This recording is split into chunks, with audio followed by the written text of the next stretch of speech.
ओइ पाङ्रे, त लास्ट बेन्चमा बसेर हल्ला गर्दैछस्? लभन, आज के पञ्चमी हो? अब्बे आज त नाग पञ्चमी हो नि सर।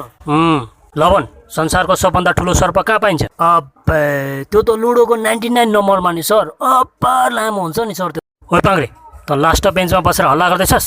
लभन, आज के पञ्चमी हो? अब्बे आज त नाग पञ्चमी हो नि सर। लभन, संसारको सबभन्दा ठुलो सर्प कहाँ पाइन्छ? अब्बे त्यो त लुडोको 99 नम्बरमा नि सर। अब्बा लामो हुन्छ नि।